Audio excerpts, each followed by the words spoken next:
అందరికీ నమస్కారం. ముందుగా వారాహిదేవి నవరాత్రుల కోసం ఈ వీడియోలో వివరించుకుందాం. ఈ సంవత్సరం 2025లో జూన్ 26 నుండి జూలై 24 వరకు వారాహి నవరాత్రులు స్టార్ట్ అవుతున్నాయి. వారాహి నవరాత్రులు ఎప్పుడు వస్తున్నాయి అంటే పూజ తేలిగ్గా ఎలా చేసుకోవాలి అనేది వీడియోలో చెప్తాను. ఆషాఢ మాసంలో పాడ్యమి నుండి నవమి వరకు ఉన్న 9 రోజుల్ని వారాహి నవరాత్రులు అని పిలుస్తారు. ఈ సంవత్సరం ఎప్పుడు రాబోతుంది అంటే ఆ డేట్స్ ఆల్రెడీ నేను ముందు ఇచ్చేసాను, అవి చూసుకోండి. మరి అమ్మవారు నవరాత్రులు తేలిగ్గా ఎలా చేసుకోవాలి? మొట్టమొదటి అమ్మవారి పటం ఒకటి తెచ్చుకోవాలి. మా ఇంట్లో పటం లేదు అనుకుంటే ఇంటర్నెట్లో నుంచి కానీ, లేదు అంటే ఒక పసుపు ముద్దనే అమ్మవారిగా భావించి పూజ చేసుకోవచ్చు. విగ్రహాలు కానీ యంత్రాలు కానీ పెట్టుకోవచ్చా అంటే విగ్రహాలు పెట్టుకోవచ్చు, కానీ ఈ వారాహి దేవి విగ్రహమే కాదు, ఏ విగ్రహమైనా సరే మనం బొటనవేలు దాటి పెట్టుకోకూడదు, బొటనవేలు లోపే పెట్టుకోవాలి. ఇంకా యంత్రాలను అంటే మనం వాటిని అంత నిష్టగా పూజ చేయలేం కాబట్టి యంత్రాలను తెచ్చుకోకపోవడమే ఉత్తమం. అన్నిటికన్నా బెస్ట్ ఏంటంటే అమ్మవారి పటం తెచ్చుకుంటే నియమాలు చాలా తక్కువ ఉంటాయి. ఇంకా ఏం చేస్తారంటే ఫస్ట్గా పూజా మందిరం శుభ్రం చేసి ఒక చోట పటాన్ని నిలబెట్టి, లేదు అంటే ఒక పీట వేసి ఒక చిన్న కలశమైనా పెట్టుకోవచ్చు. ఆ పీట పైన బట్ట పరిచి అమ్మవారి ఫోటో పెట్టాలి. లేకపోతే పక్కనే ఒక పీట వేసి, ఇంట్లో ఎక్కడైనా ఒక పీట వేసి ఆ పీట పైన ఒక బట్ట పరిచి అమ్మవారి పటం పెట్టచ్చు. ఎక్కడో ఒక చోట పెట్టవచ్చు. కానీ నియమం ఏమిటంటే ఎక్కడైతే పెట్టి నవరాత్రులు ప్రారంభిస్తామో 9 రోజులు అక్కడే ఉంచి పూజ చేయాలి తప్ప ఒకరోజు ఒక చోట, ఒకరోజు మరొక చోట పటాన్ని పీటని మార్చకూడదు. ఎక్కడ పెట్టుకున్నామో అక్కడే 9 రోజులు పూజ చేయాలి. తర్వాత కలశం పెట్టాలి అంటే మన సాంప్రదాయంలో కొంతమందికి కలశం ఉంటుంది, కొంతమందికి ఉండదు. మీకు ఉంటే పెట్టచ్చు. అలాగే అఖండ దీపం పెట్టాలా అంటే అఖండ దీపం కోసం మనం వెళ్లకుండా ఉండడమే మంచిది. ఎందుకంటే ఒకవేళ పొరపాటునైనా మన ప్రమేమీ లేకుండా ఆ దీపం కొండెక్కిపోయినా అది మనకు బాధ కలిగిస్తుంది. కనుక రోజు వెలిగించుకునే దీపాలే వెలిగించుకుంటే మంచిది. అమ్మవారి పూజ ఎప్పుడూ సూర్యాస్తమం తర్వాత చెయ్యాలి. ఆ సమయంలో వారాహిదేవి ఎక్కువగా దేశ సంచారం కోసం వెళ్తూ ఉంటారు. కాబట్టి సూర్యాస్తమం అయిన తర్వాత అంటే సాయంకాలం 7 ఈ సమయం అయిన తర్వాత చెయ్యాలి. అసలు ఈ పూజ ఎలా చెయ్యాలి ఏంటి అనేది ఇప్పుడు తెలుసుకుందాం. మొదటి ఆచమం చెయ్యాలి. ఏ పూజకైనా చేసినట్టే. తర్వాత సంకల్పం చెప్పుకోవాలి. అక్కడ మీ మనసులో ఏదైనా కోరిక ఉంటే అమ్మవారికి చెప్పుకోవాలి. ఆ తర్వాత అమ్మవారి పటానికి కానీ ఆ మూర్తికి కానీ ప్రాణ ప్రతిష్ఠ చెయ్యాలి. అది మొట్టమొదటి రోజు మాత్రమే చెయ్యాలి. ప్రతిరోజు అవసరం లేదు. కేవలం మొదటి రోజు మాత్రమే చెయ్యాలి. ఆ తర్వాత అమ్మవారికి షోడశోప పూజ చేసి, ఉపచారాలు అంటే మొత్తం 16 ఉపచారాలు పూజ చేస్తూ పుష్పము ఆభరణము అయిన తర్వాత అంగ పూజ చేయాలి అమ్మవారికి. ఆ తర్వాత వారాహిదేవి స్తుతి ఉంది, అది తప్పకుండా చేయాలి. అది చాలా చిన్నగా ఉంటుంది ఆ స్తుతి కూడా. అది అయిన తర్వాత మీకు ఇంకా సమయం ఉందంటే వారాహి అష్టోత్తరం చదువుకోవాలి. ఇంకా సమయం ఉంటే కవచం చదువుకోవచ్చు. ఇవేమి నేను చదవలేను అంటే 16 నామాలు ఉంటాయి. ఈ 16 నామాలు చదవాలి. ఆ 16 నామాలు చదువుతున్నప్పుడు పువ్వులతోనూ అక్షతలతోనూ కుంకంతోనూ పూజ చేసుకుంటూ చదువుకోవాలి. లేదు లలిత సహస్రనామం వచ్చు అంటే లలితమ్మ వారు వారాహిదేవి ఒక్కరే కాబట్టి లలితమ్మ వారి యొక్క నేను అనే అహం అనే ప్రజ్ఞ నుండి వారాహి అమ్మవారు వచ్చారు. అందువల్ల లలితాదేవి తనలో నుంచి తనే సృష్టించుకున్న శక్తి వారాహి అమ్మవారు. కనుక లలిత సహస్రనామం కూడా చదువుకోవచ్చు. ఆ తర్వాత పంచోపచారాలు చెయ్యాలి. ధూపం, దీపం, నైవేద్యం ఇలాంటివి చెయ్యాలి.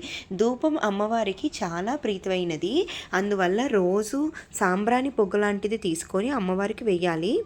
లేదా అగరబత్తులైనా ఒక 2-3 వేసి అమ్మవారికి ధూపంగా పెట్టాలి. వారికి ధూపం అంటే ఇష్టం కాబట్టి మనం ఇచ్చేది చాలా పవిత్రంగా చేయాలి. నైవేద్యం ఏమంటే ప్రతిరోజు అమ్మవారికి తప్పకుండా బెల్లం పానకం చేయాలి. బెల్లాన్ని నీళ్ళలో వేసి కొంచెం యాలకులు ఆ పొడి జల్లి బెల్లం పానకం తయారవుతుంది. ఆ పానకాన్ని అమ్మవారికి నైవేద్యంగా పెట్టాలి. ఆ తర్వాత నవరాత్రులు చేసేటప్పుడు ప్రతిరోజు ఏదో ఒక అన్నప్రసారం పెట్టడం అమ్మవారికి మంచిది. పులిహార కానీ, చక్కెర పొంగలి కానీ, పట్టు పొంగలి కానీ ఏదో ఒక అన్నప్రసాదం ప్రతిరోజు నైవేద్యం పెట్టడం మంచిది. కానీ బెల్లం పానకం మాత్రం మర్చిపోకూడదు, అది అమ్మవారికి చాలా ప్రీతికరమైనది. ఇలా 9 రోజులు చెయ్యాలి. ఆఖరి రోజు ఉద్వాసన చెప్పాలి అమ్మవారికి. అది కూడా ఎలా చేయాలి అనేది నెక్స్ట్ వీడియోలో కూడా తెలుసుకుందాం. అసలు ఆ ఉద్యాన సమయంలో అమ్మవారికి ఏం చేస్తామంటే అమ్మవారికి ఒక చీర రవికం పెట్టాలి. ఎందుకంటే మన ఇంటికి ఎవరైనా ముత్తైదువులు వస్తే వాళ్ళకి మనం ఖచ్చితంగా చీర, జాకెట్ ముక్క, పసుపు కుంకుమ పెట్టి మనం సగర్వంగా వాళ్ళని సాగనంపుతాము. అలాగే అమ్మవారు మన ఇంటిలో 9 రోజులు నివసించినందుకు గాను అమ్మవారికి మనం ఇస్తున్న ఒక కానుక లాంటిది. ఇలా నువ్వు చీర పెట్టలేము అని మనం అనుకుంటే అమ్మవారికి జాకెట్ ముక్కైనా పెట్టుకోవచ్చు. అది కూడా పెట్టలేను అంటే పసుపు కుంకుమైనా పెట్టుకోవచ్చు. ఆ చీర ఏం చెయ్యాలి, ఒకవేళ అమ్మవారికి పెట్టింది అంటే ఎవరైనా ముత్తైదువులకి ఇవ్వచ్చు, లేదంటే మనమైనా కట్టుకోవచ్చు. కాకపోతే కొన్ని నియమాలు గుర్తుంచుకోవాలి. నవరాత్రి దీక్షగా చేయాలి అనుకుంటే మొదలు పెట్టాక ప్రతిరోజు 9 రోజులు చేయాలి. అది 9 రోజులు దీక్ష చేసేటప్పుడు అమ్మవారిని మనం ఒక్క రోజైనా పూజ చేయకుండా ఉంచకూడదు. ఎందుకంటే మొదట రోజు మనం చేసినప్పుడే అమ్మవారి ఫోటో దగ్గర కానీ కలశం దగ్గర కానీ ప్రాణప్రతిష్ఠ చేసుకున్నాం కనుక ఒక్క రోజైనా పూజ చేయకుండా ఉండకూడదు. ఒకవేళ మేము మధ్యలో 9 రోజుల్లో మాకు ఎప్పుడైనా గ్యాప్ వస్తుంది అంటే ప్రాణప్రతిష్ఠ చేయకుండా నార్మల్గా అయినా పూజ చేసుకోవచ్చు. అలాగే దీక్ష చేసేటప్పుడు 9 రోజులు బ్రహ్మచర్యము, సాత్విక ఆహారము, అలాగే వేళ్ళ మీద వాళ్ళ మీద ఎటువంటి చాడీలు చెప్పకుండా ధర్మ మార్గంలో నడవాలి. ఇవేవి నేను పాటించలేను అంటే పొద్దున్న లేవగానే ఎవరో ఒక్కరిని ఏమీ అనలేకుండా ఉండలేను అంటే ఈ పూజ చేయకపోవడమే ఉత్తమం. బ్రహ్మచర్యం మా భార్యాభర్తలు పాటించలేము, మేము 9 రోజుల పాటు వేరుగా ఉండలేము అన్నా కూడా ఈ పూజ చెయ్యొద్దు. నవరాత్రి దీక్షకుండా చేస్తే మాత్రం తప్పకుండా ఈ నియమాలన్నీ పాటించాలి. ఒకవేళ స్త్రీలు ఇంట్లోకి రాకపోతే అలాంటి టైంలో ఏం చేయాలి అని ఒక సందేహం వస్తే అలాంటి టైంలో 4 రోజులు మానేసి 5వ రోజు నుంచి పూజ చేసుకోవచ్చు. ఆ 4 రోజులు ఇంట్లో ఎవరైనా పూజ చేసేవాళ్ళు ఉంటే ఆడియో పెట్టి మీరు పూజ చేసుకోవచ్చు. పానకం వాళ్ళని పెట్టమని చెప్పవచ్చు. అలాగే అయిపోయిన తర్వాత 5వ రోజు నుంచి యథావిధిగా మీరు నైవేద్యాలు అవి సమర్పించవచ్చు. అలాగే మన ఉద్యోగాలు చేసేవాళ్ళు ఎవరైనా సామాన్యంగా ఉద్యోగాలు చేసేటప్పుడు మీకు కుదరకపోయినా ఆ రోజు మీ బదులు ఇంట్లో ఎవరుంటే వాళ్ళని దీపం పెట్టి అమ్మవారికి నైవేద్యంగా పానకం సమర్పించమని చెప్పండి. ఇంతకీ అమ్మవారిని పూజిస్తే ఏమొస్తుంది అంటే అన్నిటికన్నా ముఖ్యమైనది మహర్షులు చెప్పినది ఏమిటంటే అమ్మవారు లలితాదేవి యొక్క అహం అనే ఒక స్మరణ నుంచి పుట్టారు. అంటే లలితాదేవి యొక్క నేను అనే ఒక అహం నుంచి పుట్టారు కనుక మనలో అహంకారం ఉంటే కొన్నిసార్లు అహంకారం ఉండేటప్పుడు మనకి తెలియకుండానే చిన్నవాళ్ళు లేక పెద్దవారు లేక ఎంత మాట వస్తే అంత మాట అనేస్తాము. అదొక బలహీనత అయిపోతుంది. అయ్యో తగ్గించుకోవాలని ఎప్పుడైనా మనం పశ్చాత్తాపం కలిగిన వారాహి అమ్మవారిని పూజిస్తే ఖచ్చితంగా అహంకారం అనేది పోతుంది. అలాగే కష్టాల్లో కోరికపోయిన వారు, భూ సంబంధమైన తగాదాలు, కోర్టుల కేసులు, ఎవరైనా మా స్థలం ఆక్రమించేశారు, మేమేం చెయ్యాలి, వారికి డబ్బులు ఇచ్చారు వెనక్కి రావట్లేదు, అలా మన శక్తికి మించిన పనులు ఉంటాయి. అప్పుడు అమ్మవారిని పూజించుకోండి. అమ్మవారు సమస్యలను పరిష్కరిస్తారు. భూమిని ఉద్ధరించిన వరాహ స్వామి యొక్క స్వరూపమే వరాహిదేవి. భూ సమస్యలన్నీ అమ్మవారు తీరుస్తారు. ఆ తర్వాత ముఖ్యమైనది శత్రు నాశనం. మీరు ఎవరిని ఏమి చేయకపోయినా సరే మీకు కొంచెం పేరు రావడం, మీరు జీవితంలో ఎదగడం ఇలాంటివి సంభవించినప్పుడు వెంటనే మీపై వేడిచే వాళ్ళు చాలామంది ఉంటారు. ముఖ్యంగా మీ బంధువుల్లోనే ఉండొచ్చు, మీ ఆఫీసులో ఉండవచ్చు. కొన్నిసార్లు మీకు పోయిన బురద జల్లుదామని చూస్తారు. అలా ఎవ్వరు మీ పైన చేసినా వాళ్ళ పైన మీరు కక్ష కట్టద్దు. మనం ఆధ్యాత్మిక మార్గంలో ఉండేటప్పుడు వీలైనంత వరకు అమ్మవారిని మనస్ఫూర్తిగా స్మరించుకుంటే చాలు. అటువంటి అడ్డంకులన్నీ అమ్మవారు తీసి పడేస్తారు. తర్వాత ముఖ్యమైన ప్రయోజనం ఏంటంటే అమ్మవారు సస్యదేవత. అమ్మవారి చేతిలో చూడండి నాగలి, రోకలి ఉంటాయి. పంటకు సంబంధించినవన్నీ అమ్మవారి చేతిలో ఉంటాయి. అమ్మవారిని పూజిస్తే కనుక మీ పంటలకి వాటికి ఎంతో ప్రయోజనం జరుగుతుంది. రైతులు ఇలాంటి వారు పొలంలో చిన్న గూడు కట్టి వారాహి అమ్మవారి పటం పెట్టి రోజు ఒక దీపం, ఒక అగరబత్తి, 2 పువ్వులు అమ్మవారికి పెట్టి నమస్కారం చేసుకోండి. ఆ పూజ చాలు, తల్లి పొంగిపోతుంది, మిమ్మల్ని కంటికి రెప్పలా కాపాడుతుంది.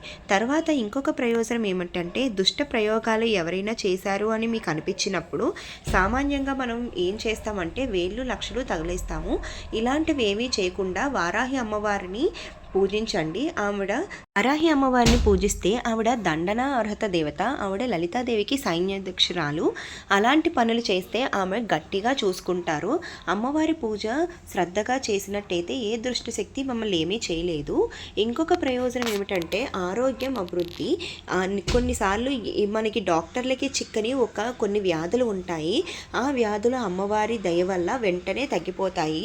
పురాణాల్లో చెప్పిన దాని ప్రకారం అమ్మవారి రథంలో ధర్మంతరి అశ్వని దేవతలు కొలువై ఉంటారు.